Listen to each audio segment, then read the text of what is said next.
नाज़रीन, आपको बताते चलें कि इस वक्त वफाकी वजीर अली जैदी जैकब आबाद में मौजूद हैं, जहां पर वो सिंध हुकूक मार्च के शुरुका से इस वक्त खिताब कर रहे हैं।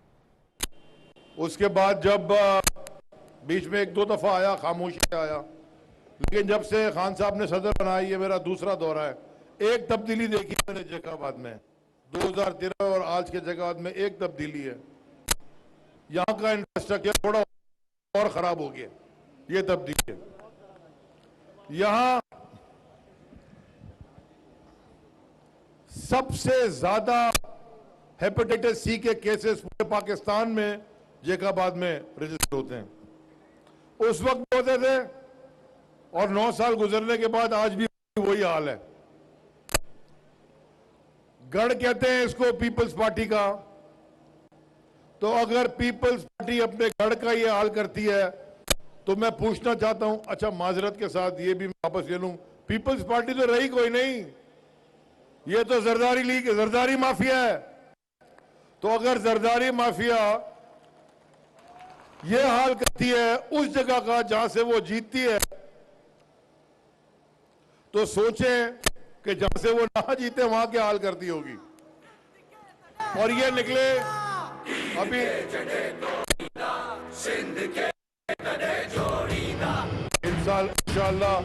इंशाल्लाह तीर भी टूटेगा और सिंध भी जुड़ेगा इंशाल्लाह, फिक्र ना करें। अभी ये हाल,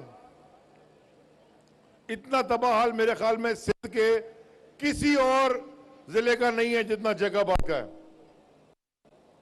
साहब मैं आपके साथ अभी हमने कितनी जगह हम गुजरे हैं, ये हाल आपने कहीं नहीं देखा होगा।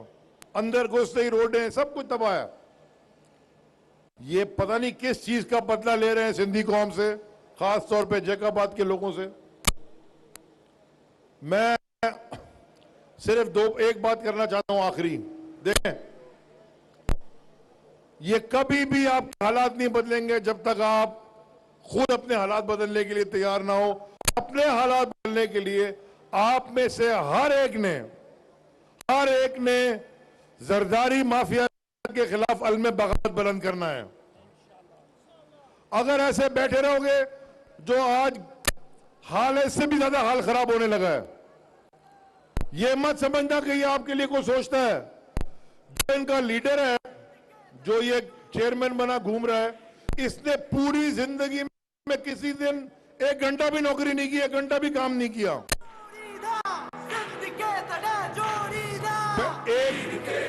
एक मिनट, विरसे में उसको एक जमात मिल गई है, उसको पता नहीं करना क्या है। असेंबली में जब तकरीर करता है ऐसे लगता है गाड़ी की वो फैन बेल्ट खराब नहीं हो जाती तो जैसी आवाज आती है मैं तो चला जाता हूं वहां से उठ के। ये शाहजी का हौसला है, पूरी बैठ के उसकी तकरीर सुनते हैं। मैं तो नहीं सुन सकता क्योंकि सर का दर्द है। लेकिन याद रखो, एक मेरी बात सुनो, याद रखो, इनका वक्त अब पूरा होने आ गया है। इंशाल्लाह 2023 यानी कि अगले साल 2023 के इलेक्शन में मैं आपसे वादा करता हूं कि पाकिस्तान तहरीक इंसाफ आपको इस सूबे में हुकूमत बना के दिखाएगी।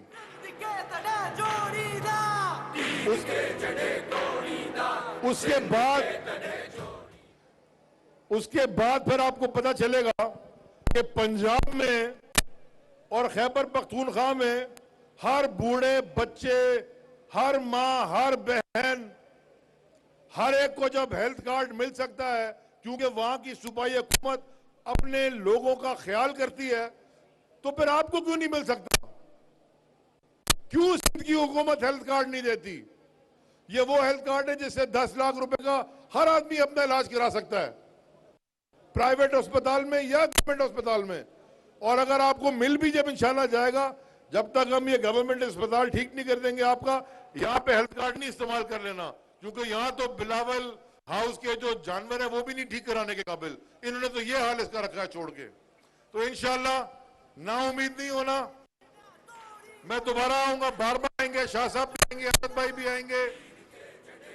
साईं के हाथ मजबूत करो,